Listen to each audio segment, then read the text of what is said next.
What is up, everybody? Shonen Express here, coming to you with another Shonen Express podcast. This week, as every week, we're going to go over what happened in Weekly Shonen Jump. This week, we're covering issue 49 of 2023. So, I'm super excited to get into this issue with you all and talk about some of the chapters that we've seen. As always, guys, as a reminder, I do this podcast because I love Weekly Shonen Jump and I love all the stories that go on in Weekly Shonen Jump, and I just love the medium that is Weekly Shonen Jump. And so, because of that, I talk about all the stories that are going on in the magazine right now. But you guys might not be reading everything. So, I've left down in the description of this video or podcast, wherever you're listening to this, I've left the timestamps for when I talk about certain series. So, you guys don't have to be worried about being spoiled on a series that you haven't read yet or are catching up on. You know, that's important to me, so I want that to be there for you to use. So check the description for all the series and the timestamps for when I talk about them. And, you know, just watch the parts that you're into. If you're not into all of it, I totally get it. And if you're into all of it, great. Stay for the whole thing. And at the very end of the video, I will give my top 3 chapters this week. So without, dilly-dallying too much, let's just get right into this week in Weekly Shonen Jump. So, the cover this week went to Sakamoto Days, and the double-page color spread was really cool. I like the graffiti thing that went on. That was neat. And I think I really liked that the single page that was colored in from the manga. This mangaka's art style is kind of I don't know how to describe it. It's less it's more loose or I can't find the words to describe it. It's just freeform. It's more freeform than other styles, and so I like seeing it colored in and seeing that color. It adds something interesting, I think, to this manga that we don't get on a weekly basis. But the chapter itself was great. Almost immediately, Shin finds out what's happened, and that Mafuyu is the bomb, has the bomb, or something like that, right? So he sounds like he has the bomb, and so I didn't even think about this last week, that it would be a really good idea to make Mafuyu and the girl the bombs themselves. I didn't even think about that, but we get an explanation from the deer guy to Shin that the bomb that they hear in Mafuyu is this small bomb that's in their foot, that's in all of the members of X, that all of Slur's members have. And so that's not crazy, and it's not enough to blow up the whole exhibition. And so there's more to this plan, and we're gonna obviously see that kind of going forward, I bet. But the thing ends up being that they have to stop Mafuyu from exploding, because if he explodes, that's the detonation for the whole thing, right? So they honestly have to protect him from the order, because if he dies, his foot bomb will explode. It's a cool concept. I really like it. Mainly this chapter, the fight between Shin and Mafuyu is really cool. I mean, some of these double page spreads are really cool when they're in the interactive assassin exhibit, and Mafuyu cuts it open. It's really cool. I love how much more skilled Mafuyu has become, and how apparent that is to Shin. I mean, Shin is you could not do these things before, and so it's cool to see this kind of go on. And then at the end, we see that Chairman Asaki does show up. So this is the guy that Slur is trying to take out.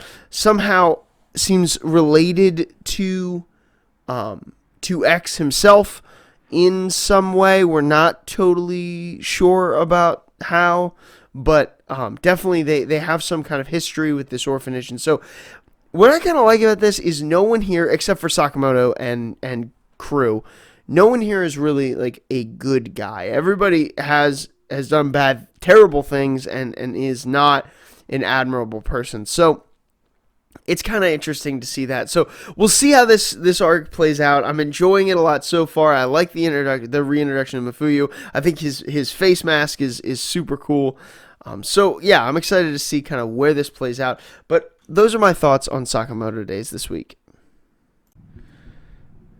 And this will bring us to the brand new sort of series that started this week. So, how I structure these videos is I always talk about whatever series got the cover first, and usually if it's a brand new series, it gets the cover, right? So I usually don't have to worry about that. But after the cover, I talk about new series that ended, and then I go into the color pages. And this week, we just happen to have a new series that got a color page, but not the lead cover. And that's because this is a new mini-series. So I think that this series is set to go on for 4 chapters, and it is Dr.Stone 4D Sience. We got chapter 1 this week. So this is a little mini-series on Dr. Stone, and Dr. Stone has done these another one of these mini-series. Reboot Byakuya, I think, came out even while Dr. Stone was still running in the magazine. And so this is not totally new to Dr. Stone, and I am a huge fan of Boichi as an illustrator. I'm a huge fan of Dr. Stone as a manga, so I'm happy to see it back. The color page itself looked great. It was fine. And this was obviously a longer chapter. It was like 50 pages, 49 pages, something like that, 47 something. So it was obviously a bigger chapter, and it focused a lot on this idea of time travel, right? We see Kid Senku set up a device to try and get a message from the future, So his idea being, if I ever build a time machine in the future, I will know now, right? And it's an interesting idea. I think that time travel is a little too convoluted, and that's Byakuya kind of laughs at him because of that, right? Time travel this is such an out there idea that it's really hard to picture it in reality and to prove it in reality. But so we get that as the base, and then we see kind of where society has gone from the time that the manga ended, that the original Dr. Stone manga ended. We see kind of where society is. It's back to kind of the place that it was before. Unfortunately, in kind of a cynical way, this was kind of predicted by several characters in the series, but unfortunately, we've gotten back to this more cynical humanity that doesn't want to work together to advance, that is too concerned with their own countries, their own sectors of the world, and they're not concerned with science in general, and that's always been an issue that Dr. Stone has faced. But we see in this chapter, they think they have figured out something of a time machine that they might be able to use. The blueprints of the theoretical time machine. And in celebration of this, we get to see Chrome get married to the girl whose name I forget, but that it was like, what I love about this is this was a romantic pairing in the series that we never really got to see come to fruition. So we do get to see that now that they get married, and I love that the main the chief of Ishigami Village is like so happy that they're together. Like it was a touching thing, and then Chrome gets this inspiration of this idea to do exactly what Senku did when he was a kid. I loved these moments. I used to love them in the main manga of Dr. Stone, but I love these moments where Chrome is clearly in the same headspace that Senku is. He's just a little further behind. Senku's obviously this mad genius, he's incredibly smart, but I just love that he gets there and that they end up doing this, right? They all make this commitment to do this, and they receive a message. But the message is from Senku's father, who had to have been dead long, long ago. This is incredible. I mean, it is so, so, so incredible. Because if we think about this, right, what a twist this is. I can't wait for more chapters of this like little spin-off series to come out and for us to understand this. This is what Dr. Stone used to do when it was running that made me absolutely fall in love with this manga. It has this ability to upend what you think is going to happen through these interactions, exactly like this receiver for this message through time. So I'm very excited to see where this goes. I'm very excited to see who is doing this. Is it really Byakuya? What is happening? But it was a great first chapter of this miniseries, and it made me super, super interested in this series going forward and what this series is going to do. So it was a great first chapter of this, and I'm just excited. I'm excited for the rest of Dr. Stone 4D Science, and like I said, I think we're going to get 3 more chapters of this. I don't know if they're all going to be this length.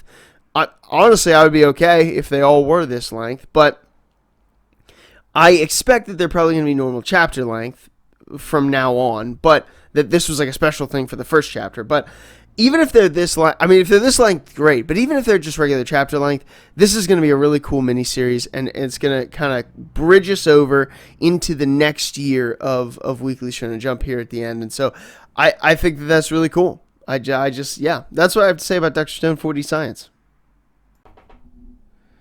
And with that, we go to the graveyard. We go to a series that has ended this week in Weekly Shonen Jump. And honestly, it's not that big of a surprise to me.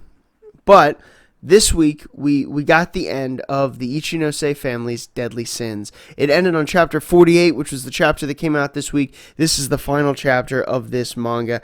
This kind of strange manga.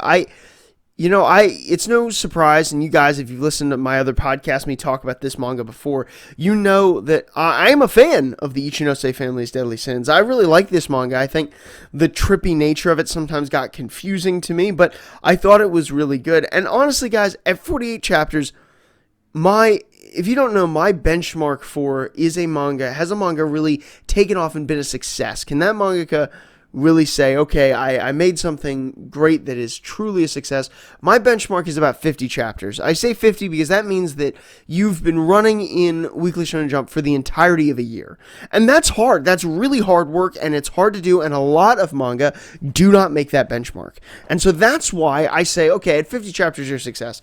Well, at 48 chapters, we're close enough that I think the Ichinose family's Deadly Sins can definitely be considered a successful manga that ran in the magazine this year. I think it was very good.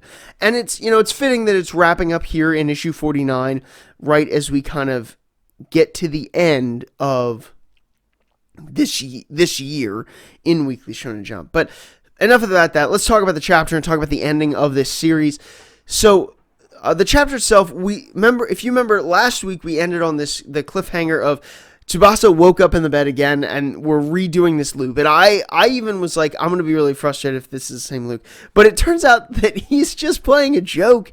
Like, he's making an amnesia joke. And so everybody still has their memories, and everybody is just back to normal. We're back in the real world. We're back to normal again. And there are a lot of problems that come with that. I mean, Tsubasa is trying to be positive and upbeat and look at the positives of this scenario. And the other members of the family are not very willing to do that, and it even drags Tsubasa down and ends up looking pretty sad. I mean, there's some moments in this chapter that as they leave the hospital and Tsubasa gets back to his room, it looks pretty sad. I mean, he is not doing well, but then we see that the grandfather, who is no longer kind of with us, Alzheimer's has taken his mind out. But he has written letters. He wrote letters to everyone in the family. He's the one, of course, who devised this whole dream thing in the beginning that they kept getting looped into over and over again. He is the one who did this, and he tells us why he did this. He wanted to take a trip. He wanted to have memories with all 7 of them that were good and that were lasting. And I think Tsubasa's right when he says, "Are you seriously calling what you just put us through a trip?" You know. It's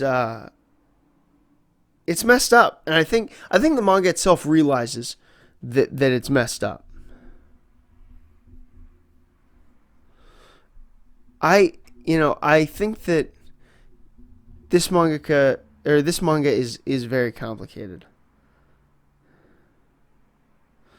The last panel of this manga is a very tumultuous scene, right, where Tsubasa looks like he's trying to be a peacemaker. The mom and Soda are running away from each other. The mom's screaming. Soda's like running out in anger. Kakeru, the dad, is back there, like sweat dropping down, is trying to figure it out. It's a very tumultuous situation. And the last lines here are, nothing will ever change, but even so, we'll keep going. We'll keep on going. It's the same as always.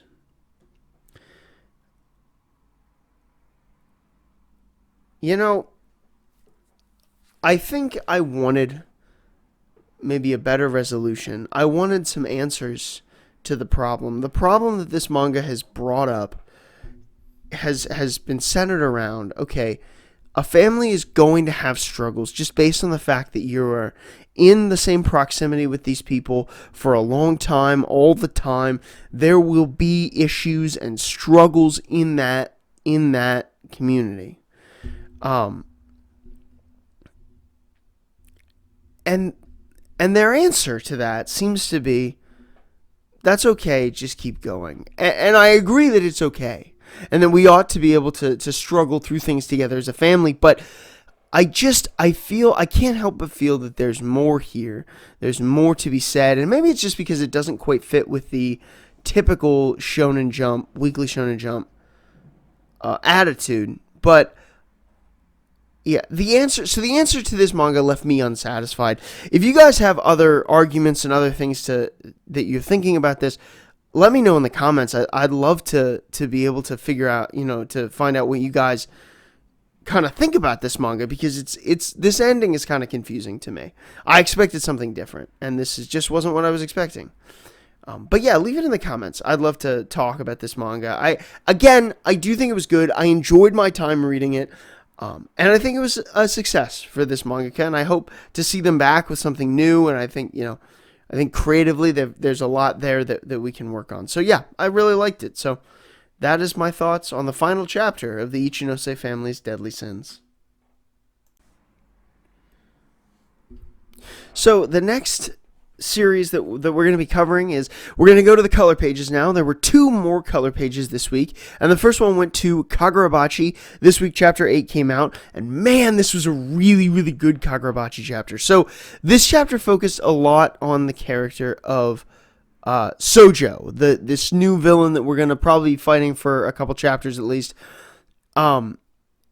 And it looked into his backstory a little bit more. Now, I want to talk about the color page first because it was beautiful. This is just an incredible color page. I think this art, I've said before, I think the artwork in this series is really, really good. Some of my favorite artwork. So the color page was awesome. And this manga had several pages that I really just think were absolutely incredible to look at.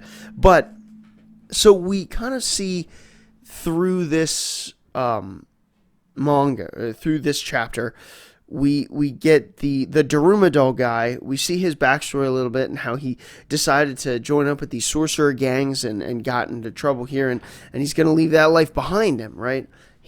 It's kind of like a nice story, like a nice reunion thing, but of course it doesn't go that way, because this Sojo guy shows up when his sister is supposed to pick him up, and looks like he has killed her. But one of the things about, so in the end, the Daruma guy ends up blowing himself and his sister up in this car. One of the things I love about this moment is Sojo forces him to kill his sister, because Sojo says, you should have checked she wasn't dead, right?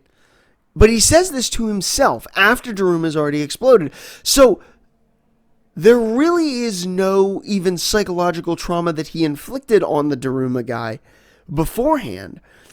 It's all for his own enjoyment. And we see even when, like, it looks like little brother or maybe son of the guy whose sorcery could force you to relive your trauma, when he uses that same sorcery on Sojo sees like this horrific scene, but it does nothing to him.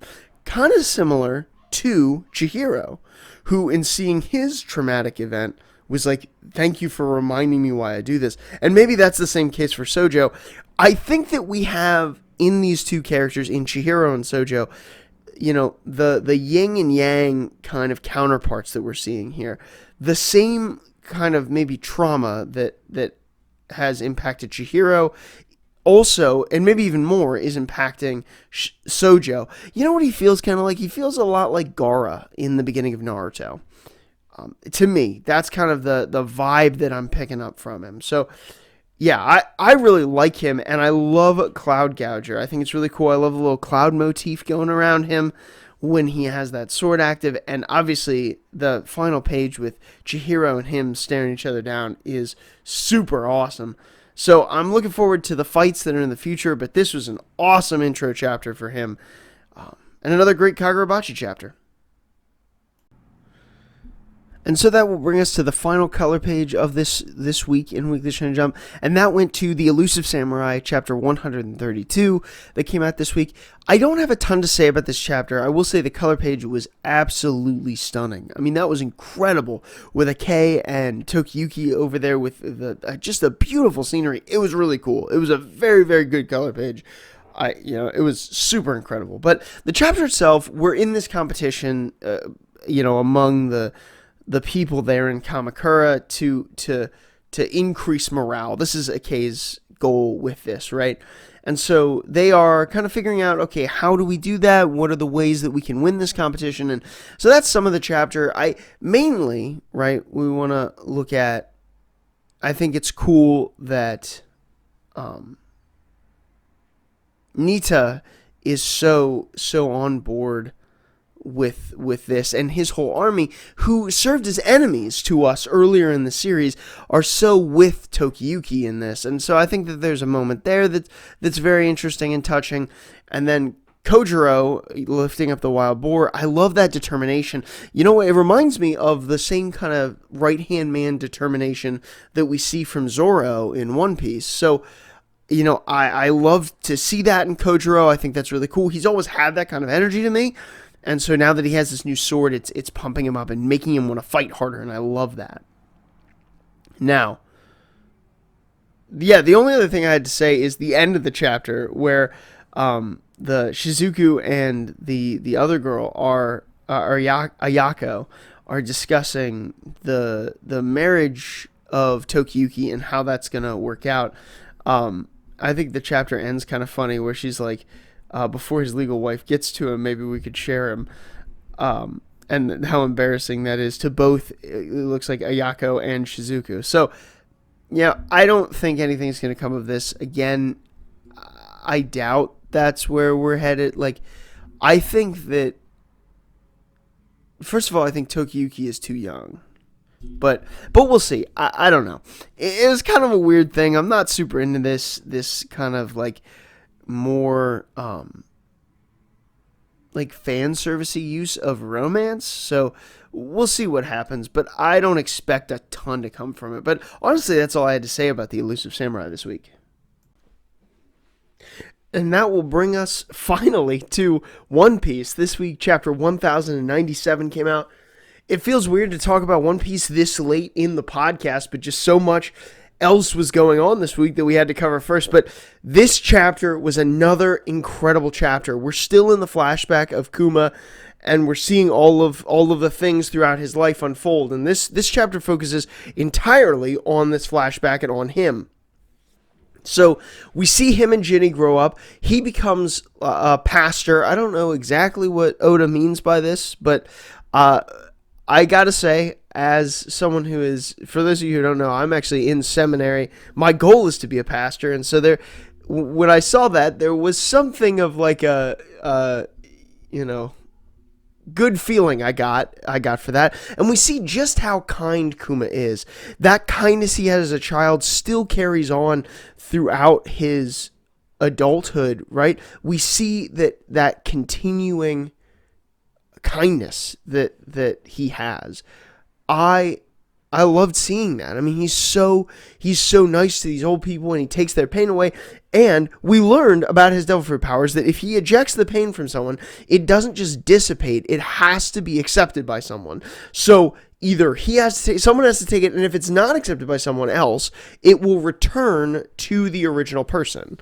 And so this adds some interesting ideas to Thriller Bark, where Kuma took out Luffy's pain and Zoro took it on. What was Kuma's actual plan there? I'm not really here to speculate about that, but it makes me think, we've learned a lot about Kuma's devil fruit abilities and what they can do in this flashback, and so that was just kind of an interesting thing. Wow, he's so cool. He takes on this pain for them, and how stupid this king of Sorbet Kingdom is. That's not really crazy. I mean, we've seen evil, dumb kings before, and of course this would lead Kuma and Ginny to join up with the Revolutionary Army. I love that Ivankov comes back with Dragon, and they all go together to the Revolutionary Army. I loved seeing Dragon before he had his face tattoo. We see him, was it 22 years ago? Or, yeah, I think whenever they first get there, he doesn't have his face tattoo, but then by the end of the chapter, 14 years ago, he does. It's cool. It's just, it's so interesting to see Dragon kind of at all, honestly. I want to see more about Dragon. I love how Kuma joins up and Ginny, and they're both continuing in this. I love Ginny's love for Kuma. Like, Ginny just recognizes how good of a person Kuma is. And I think that's so cool. I mean, I love to see that, and that's what motivates her. That's what makes her love Kuma. And we see at the end of the chapter that Ginny has been captured. So, you may have heard various theories about this chapter. I'm kind of late getting this video out this week, so it might be that you have heard some interesting things in the One Piece community about what might be going on between Ginny and Kuma and Bonnie and what's going on here. So here's my guess. I want to give you my theory to what is going to happen. Ginny is going to be held hostage somehow, and this is what's going to make Kuma make a deal with the world government to become the base for the Pacifista and lose his autonomy, right? This is what's going to happen. And so, that kind of brings up the question. We all thought Ginny must be Bonnie's mother, right? The similarities are everywhere with these two. So Ginny must be Bonnie's mother, right? But I've heard a lot of comments saying maybe Ginny's Luffy's mom. And we all thought that at first, right? When we first saw her as a kid, we thought, oh, maybe this is Luffy's mom that we're finally introduced to. But here's my theory. Ginny, when we see her at the end of this chapter, is Luffy's mother. She's already given birth to Luffy, and that's already been a thing. Her and Dragon had a little thing. And she's given birth to Luffy.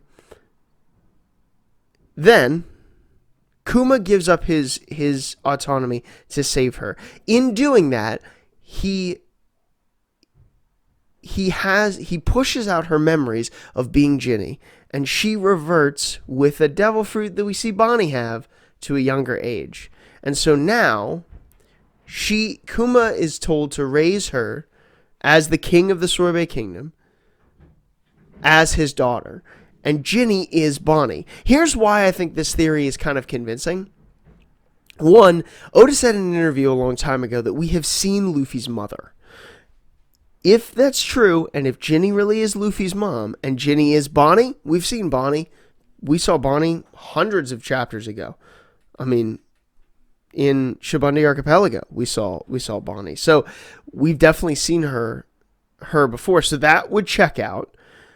And it would also kind of fix our timeline problem we have here, which is Bonnie should have been born already in the story, but it doesn't seem like she has been in this flashback. So, we're all waiting to see what's going to happen. My grand conspiracy is that, I might eat my words next week. You guys, if you want to, comment down in the comment section, definitely do that. And I'd love to talk about your theories about, all the stuff going on in One Piece right now. But that's kind of what I had to say about One Piece. I just can't wait for more chapters.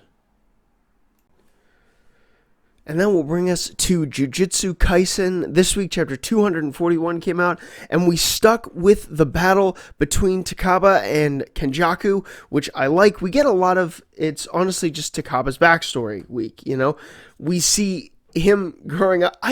You know what I like about these sorcerers who kind of awaken their powers like Takaba, just sorcerers who awakened during the colony's kind of incident. They like Higuruma and him. They have just such normal, like, slice of life kind of lives, and we see him try to make it in comedy as a comedy duo, and some of that was really funny. Specifically, I think the part where they're in swan tutus, where the swan's coming out the front, is really good. I just where his partner's like, how long are we going to do this? And then it pans out and they're in the swan tutus with the. It's really funny. I like Takaba more after this, and I actually relate to Takaba a lot more. I love that he had trouble making friends, but realized if he made a fool of himself, if he kind of became funnier, that people liked him and they would, talk to him and engage with him, and that was something he longed for. But he ended up getting so serious about that comedy that it drove people away again. And I love where he kind of argues with his younger self about why they're doing this, and why he's doing it, and comes to the realization he is afraid. He's afraid of getting hurt. And so in his fight, then we go back to his fight with Kenjaku, and he goes all the way down, bows all the way down, and says he's sorry. And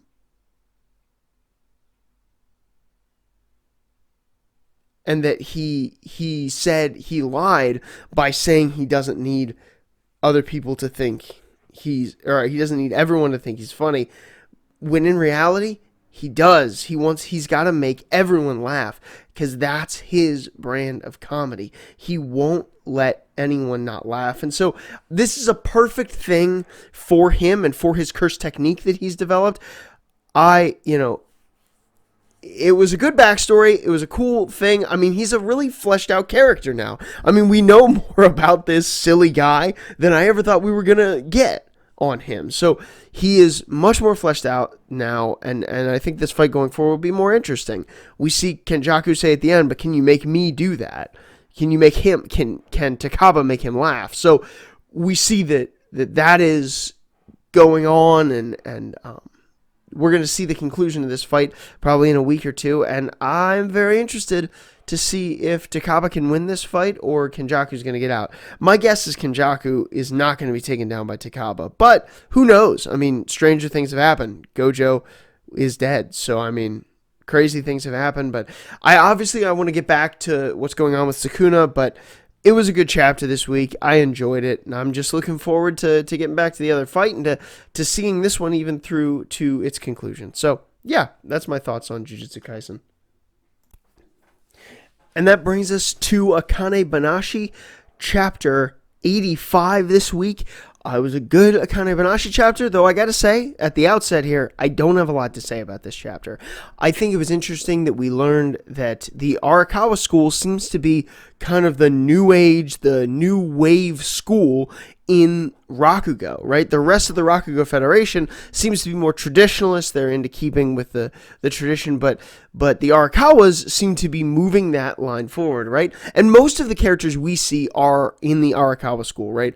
Akane, who we follow, is in the Arakawa school. Most characters we see are. Now, Karashi and the other guy, the guy with the pompadour, whose name I can't remember, that they're with right now, those two aren't in the Arakawa school, but all three of them are. But it's just interesting to know that they are kind of the rogues in the Rakugo world, because you kind of lose that feeling when you deal with Isho Arakawa, the main Arakawa guy, who expelled Akane's father.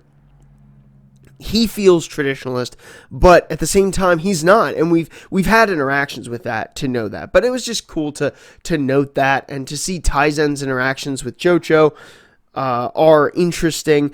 And really, I just thought that the costume thing was funny. Akane's idea about wearing the Tanuki, fox, and horse costumes are just funny. I mean, they're funny costumes, and it's a funny idea, and it's a very Akane kind of idea.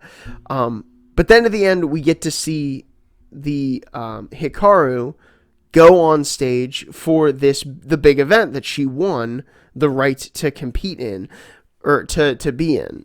so we get to see her walk on stage for that event and her resolve to continue doing Rakugo, even though she did in fact beat Akane in that selection event. So very interesting. I think that maybe next week we're going to see some of this event. I don't know if we're going to see all of it, but we might see Kaisei's performance or Hikaru's performance, right? But I think we're going to see at least some of this event going forward. So I'm excited for that. I'm excited for Akane-banashi, but honestly, that's all I had to say this week.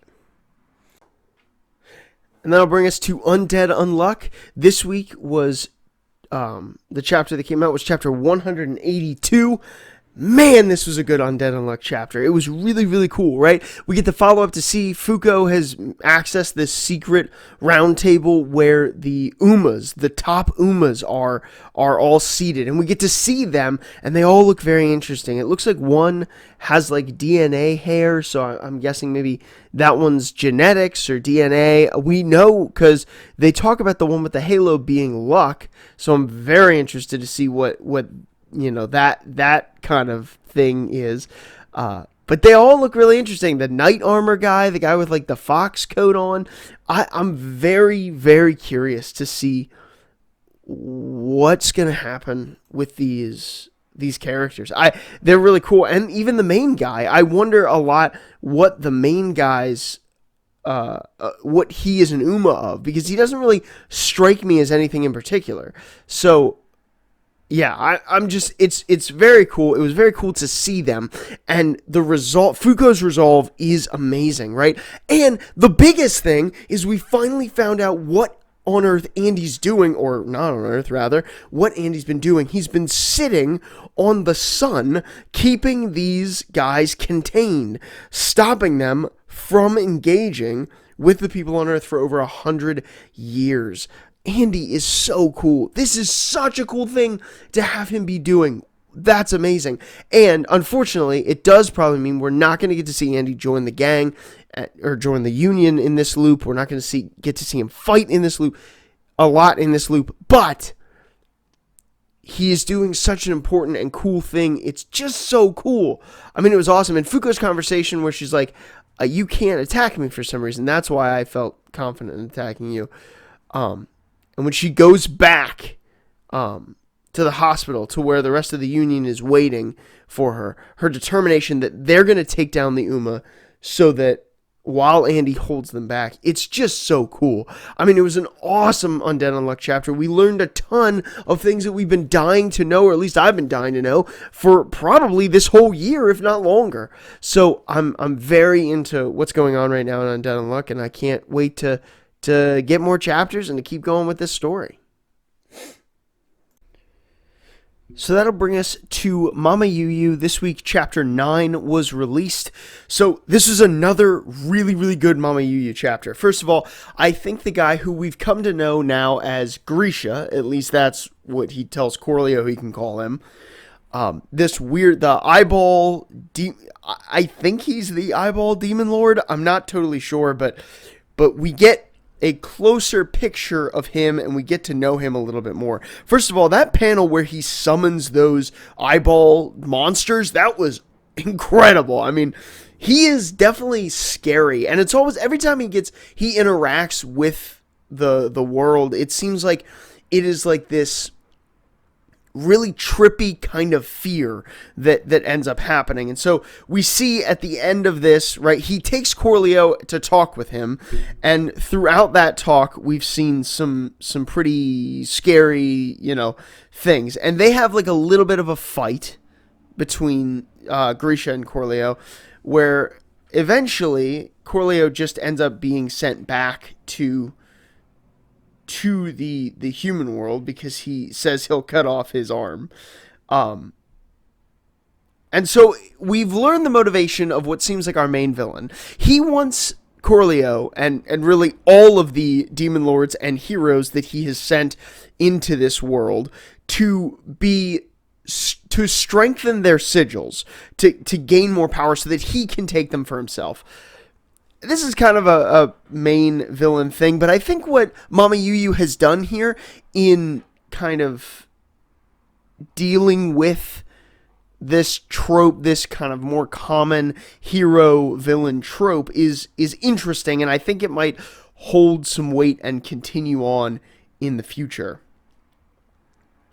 What I love is the end of this chapter. I love that Corleo is now determined that he is going to end this era of demon-hero strife. What's interesting about that is the hero before Corleo in this world was another one who did end the demon-hero strife in this world. And so now Corleo finally seems like he has a purpose. He is going to end the demon-hero strife in all worlds, not just his own. So we see that both Minerva and Alicia are okay. They have survived their ordeal, and all three of them are going to go forward now, hopefully, and fight this out. And we're probably going to find more heroes and more demon lords from other places. A couple things I want to point out is Evan seems to be more of a presence in this manga than I ever thought he would have. I didn't think we were going to reference him, but at one point, Grisha tries to grab Corleo, and Evan's essence or whatever comes out and stops Grisha from doing that. So he is going to have a bigger presence, I think, in this manga than we at first realized. So all of that to say, I'm interested to see where this goes from here. I'm interested to see other sigil sorcery powers and where that kind of goes. And I really think the villain is super creepy, and I like that about him. So yeah, so it was definitely an interesting Mama Yuyu chapter and a good one for sure. So that will bring us to Blue Box. Chapter 124 was released this week, and it was a very good Blue Box chapter. And in this chapter, we are in the sports festival for their school, and we're kind of using that to deal with the weird misunderstanding relationships that are going on throughout the school. So there's a couple moments that I want to highlight from this chapter that I thought did that really well. First of all, on a positive note, it seems like to me that Haruto might have something going on for Hina. He might have some kind of interest in her, and it seems like she takes at least a pause with him. So I'm interested to see if that relationship is going to be explored anymore in this manga or developed anymore. I think obviously Haruto is going to become a very prominent character in this series from here on out, and Hina obviously has been a prominent character in the love triangle with Taiki that went on for most of the series so far. So I'm very interested to see where that kind of goes and develops. The other more positive relationship, right, is we get a little more relationship, defining moments between Chinatsu and Taiki's relationship through the vehicle that is my favorite character, Haruyu. I love him, and this is another chapter where he gets to shine, and he kind of messes with Chinatsu a little bit in this chapter, and I thought that was really cool, and I liked that a lot. I thought his messing with her is cool, where he's Taiki's he's an upperclassman now, he's the second year, he's going to be popular, and he's attractive and he works hard. Other people are going to be attracted to that. And obviously we as the audience, we know that something like that is happening. And then of course the chapter ends with that, where it looks like Akari, I believe is the first year girl's name. Her friend just kind of asks Taiki if he's seeing anyone right now, because obviously she is getting, picking up something that Akari has, some kind of feelings that Akari is developing for Taiki. So I thought that was interesting. I think Taiki's face is funny at the end. I'm interested to see how he responds to this question, because Haruyu early in the chapter brought up this idea of, why are you keeping this relationship a secret from everybody? Why not just tell people? And obviously Haruyu, most of them don't know that Chinatsu and Taiki live in the same house right now, and that's obviously a problem that they would have to deal with if they did, go public with this. I'm wondering what happens here, because I think Taiki is going to say yes, he is seeing someone, but I wonder where that's going to go. My guess is next week it's not going to go anywhere. He's going to say yes, I'm seeing someone, and they're not going to press that. That's my guess. But I feel the tension and the conflict arising of this ongoing problem that they're going to have as they're approached by other people because nobody knows that they're in a relationship, right? Even well-meaning people. So I think that that's going on. And also, before I leave this chapter, I want to focus on my favorite budding relationship right now, which is Ryu and Ayame. I love those two. I think that those two, or Kyo, oh my word, not Ryu.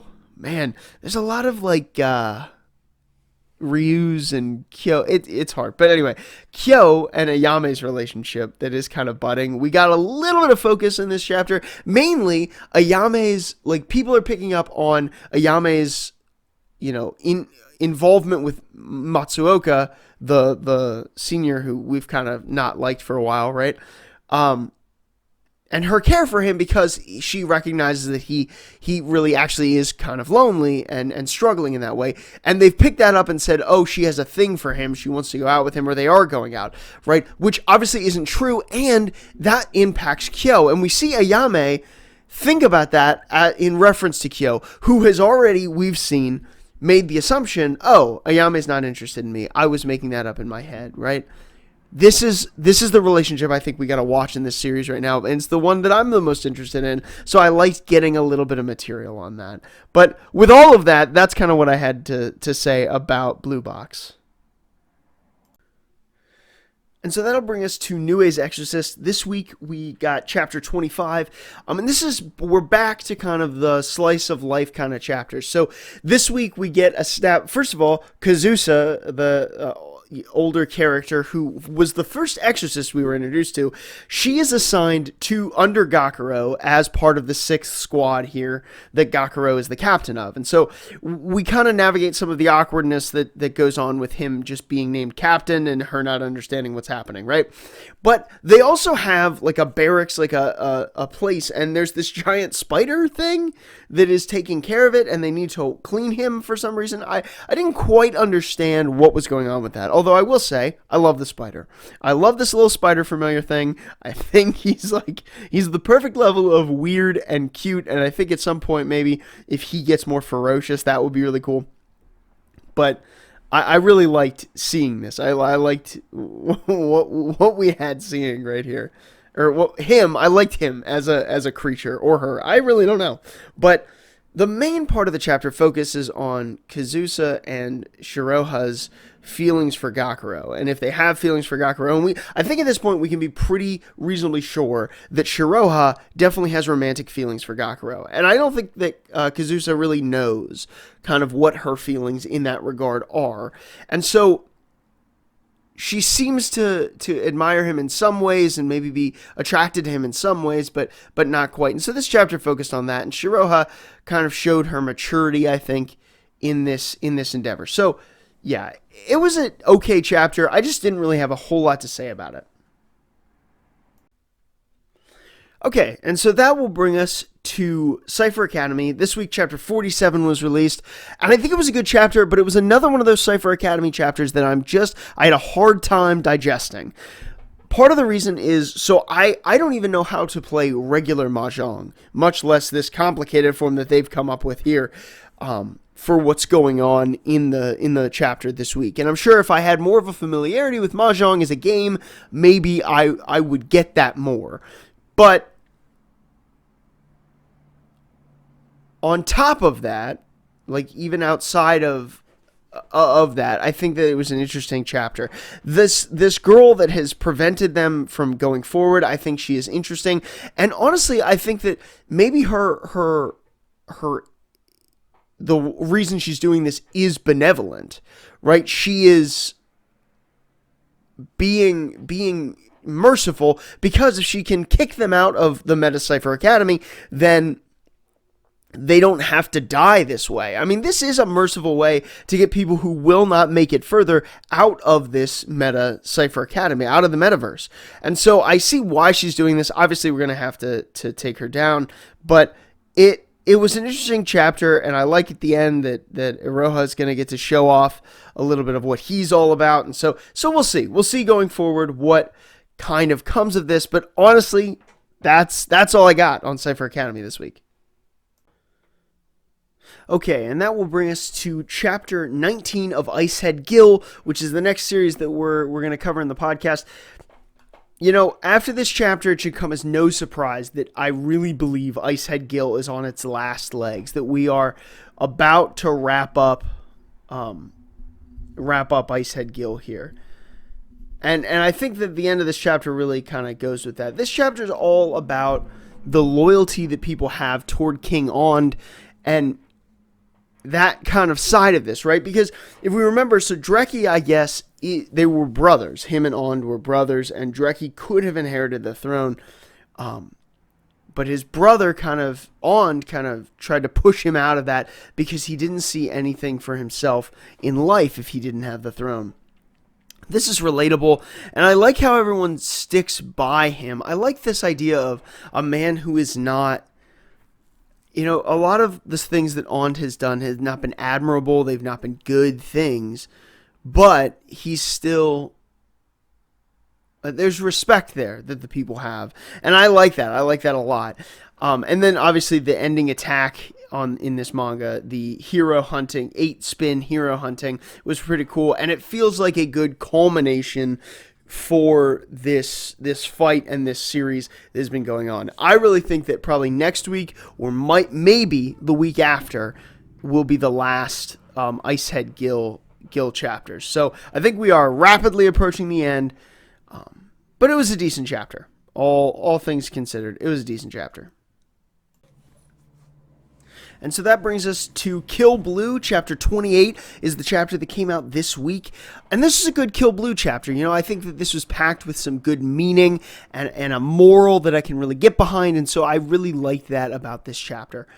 Yeah, it was a good chapter. I like Kill Blue a lot. I think that this is a good series, and I'm glad that I read it. I'm glad that it's in the magazine. But it's most of this chapter, first of all, the assistant being Ogami's mom was kind of funny. It was a little humorous. I like that Noren's mother is just a very normal looking person. There's not something crazy about Noren's mom or anything like that. So I like that. I think that that's really interesting and cool.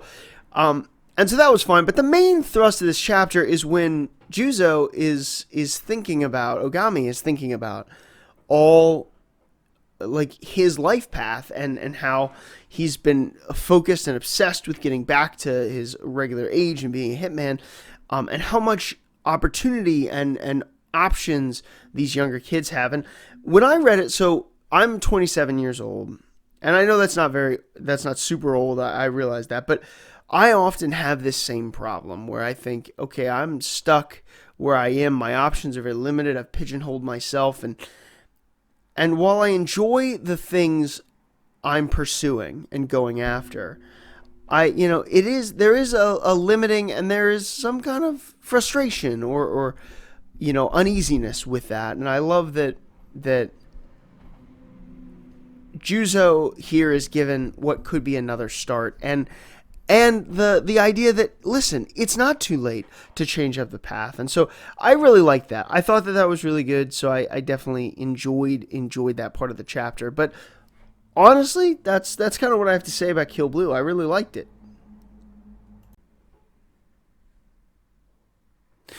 So that'll bring us to Martial Master Asumi. This week, Chapter 20 was released.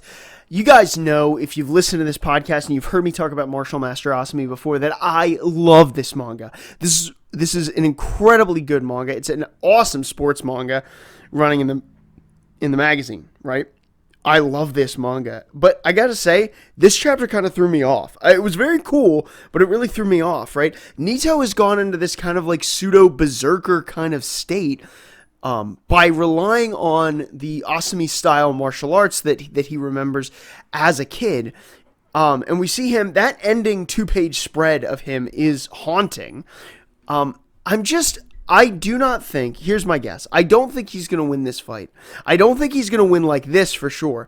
I think that this is going to be some kind of like demon within kind of thing that's going to go on, because this seems very much not like him. And we saw that a little bit last week at the end, but this fighting style is great, and it's very good that he's using this, and I wish that he would use this, but he's not his usual self, and I'm wondering what's going on there mentally. Has he placed some kind of mental blocks in his brain? But either way, it was very interesting this week, but I'm just worried about what that means for the future of this and how that's gonna react. First of all, that's kind of the main thing from this chapter, but I also want to touch on the fact that Kazuro met with Nito's, the owner of Nito's gym, and talked with him. I like this because Kazuro is supposed to be our villain, our antagonist in this story, but he is over and over again presented to be less mean-spirited or evil than we initially took him to be. And I think that's because Nito views him as more of an adversary than most people do. He is just a skilled MMA fighter, and he wants Nito to be too. He thinks that Nito is better, can be better than even he is. So I like that this more humanizing of Kazuro is interesting, and the art this chapter with some of these moves has been amazing. Like I said, that final panel is awesome. When we saw the panel of the Asuma style body blow water hammer, that was super cool. It was a lot of really cool panels. I like that you don't see Nito's eyes a lot in this until the end, where we see like that weird smoke thing going on. It's very interesting. So I'm really into this. I can't wait to see more. I want to see how this plays out. But yeah, I liked Martial Master Asumi this week, and that's kind of what I had to say. So that will bring us to Me and Roboco. Chapter 160 came out this week, and it was another good chapter. This was maybe the final chapter in the Robocos from different dimensions little mini arc that we got for the past couple weeks. And it was really good. So last week it was revealed that a Roboco was the one who was in charge of the alien invasion. And we find out that this is a different Roboco that is from a universe where Me and Roboco only lasted 3 chapters. What I love about this is, 1, Gotchi Gorilla still died in that timeline, and 2, it got canceled after 3 chapters almost entirely due to Roboco's dealings and her ideas with this. And that's just, I mean, it's true to form for the manga, and it's funny. So I think that it was an awesome chapter. I think the part where it mirrors Sasuke and Naruto's clash in, towards the end of Naruto, I thought that was really funny because it's pretty much a word for word redo. It's those kind of gags that make me laugh when I read Me and Roboco. That's why I like Me and Roboco, is because of those kind of gags that end up making me laugh. I also love that at the end, Roboco ends up going to the 500 million copies Roboco and try to take over her world and fails miserably. She becomes the villain so easily. It's funny, it keeps with the regular thing. And so I don't think we're going to have any more of these chapters dealing with the different timeline Roboco, although I think that it was really fun that we had, what we had going there. So that was cool. But honestly, that's all I have to say about Me and Roboco. I thought it was a really good week. And that brings us to Mission Yozakura Family. Chapter 201 came out this week. This is a really good Mission Yozakura Family chapter for sure. We get the end of the Shinzo marriage kind of mini arc that we've been in right now. Ryu has been put down, right? And they kind of explain why Shinzo and Kitana wouldn't want to go through with the marriage, and it's because they're not compatible, and they know that because they've been friends for so long. I actually thought there was a chance that Kitana was going to marry Shinzo anyway and be part of the family, but I like this resolution where she's like, I was raised by these macho men, and I just I'm not into that, and that's just funny, and it's pretty funny. So I like that part of why they don't end up together in the end anyway. But the main crux of this chapter is that we find out that Ryu has at least been cooperating with Asa, and we found that Asa is about ready to make his move here and come after the Yozakuras. Here's the thing that I like about this, right? We now have all the siblings back. We are ready to go. We're ready to go into the final stretch of maybe this series, right? So I'm very excited to see what happens next, to see where this manga goes from here, and to see some of these final fights with these with the members of Asa's group. Obviously, the doctor that Nanao has been training with has Dr. Mozu has stolen Ryu, and so Nanao is going in there too. He's using his slime to go in there and try to get Ryu back. So we'll see what happens next week, but all in all, I think Ryu's not going to make it back, and I think Ryu's kind of like, and he's always been kind of an iffy character. Like, is he good or is he bad? And that answer is still not been solved, even after he's gotten a lot of character development in these past couple chapters. But it was a good Mission Yozakura family chapter. I can't wait for the final showdown here. Yeah, I'm just excited. And so that will bring us to our final chapter that we have to go over this week, and that is 2 on Ice, Chapter 7 was released. So this chapter helped flesh out the decision that Hayuma is going to make about whether he continues to compete with Kisara as a doubles unit or he goes his own route in singles. And so this is kind of going forward, this is going to be the deciding factor. So they're in that one-on-one competition, or, singles competition, and both Kisara and Hayuma have entered it. And we see Kisara's performance right now. And she does incredibly. Of course, she's been training for all these years anyway, so she does really, really well. But most importantly, this chapter focused on the fact that Hayuma does not have to save Kisara. That he shouldn't look at it like that, and they are individuals, and they, should make their own decisions, right? I think that after this chapter, I'm pretty confident that we're going to end up as a doubles pair. I think almost certainly we were going to end up with doubles anyway. But this chapter really helped show us that maybe that's not the case, or maybe it won't be the case at first. Maybe Hayuma says, I really want to try to go it alone first. And then they both go it alone until they form a pair later. Who knows? But either way, I loved seeing Kisara really in her element and loving this competition. So yeah, it was a really good chapter. I really liked it. Very, very good. As always, really good artwork and choreography and all of that. So it was very cool. But that's kind of my thoughts on 2 on Ice this week. And with that, we come to the end of another Shonen Express podcast. As you guys know, here at the end, I let you know what was on break and my top 3. So on break this week was My Hero Academia and Witch Watch. And I guess technically Ruri Dragon too, but that hasn't been around for quite some time. But My Hero Academia and Witch Watch are on break this week. I believe both are scheduled to come back next week for what I think, I'm pretty sure, correct me in the comments, next week is the final issue of Weekly Shonen Jump on the 2023 cycle. So after that, I can start making, my video for this year in Weekly Shonen Jump, and I hope to be able to make that video and for it to be really cool. So, I'm hoping on that. I hope that ends up being a good video, and I love talking about Weekly Shonen Jump, so I'm excited about that. But anyway, those 2 series will be back next week, and so now it is time for my top 3 manga. So this week at number 3, I have Dr. Stone 4D Sience. I think this was a great first chapter for this little short series to debut on. The mystery at the end was awesome, and overall, I'm just glad to see Dr. Stone back in the magazine. I'm glad to see Boichi back in the magazine. I love seeing his artwork. It was a really good reintroduction to this world that I think we all could use right now. So that was really cool. Number 2 was Undead Unluck. The stuff we got with Andy and what's going on currently in that manga and their opponents and what they have to do. It was very cool. It was awesome to find out that information and to see Fuko's resolve. I loved that. And number 1, you might have guessed it, is, of course, One Piece. Kuma's backstory that's still going on is incredible, so I love to see that, and I'm so looking forward to the mysteries being unraveled about the characters we've been focusing on in this flashback. So that's got to be number 1 for me. But guys, if you had anything to say about any of the series that run on Weekly Shonen Jump, I'd love to talk to you about them down in the comment section. Leave a comment. I would always want to engage with you guys down there.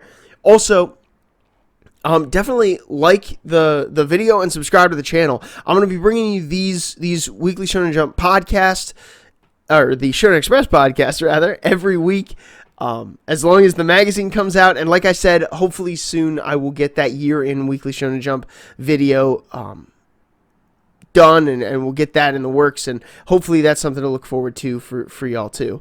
So I'm super excited that you watched this video. Thank you, and until next time, this is Shonen Express signing off.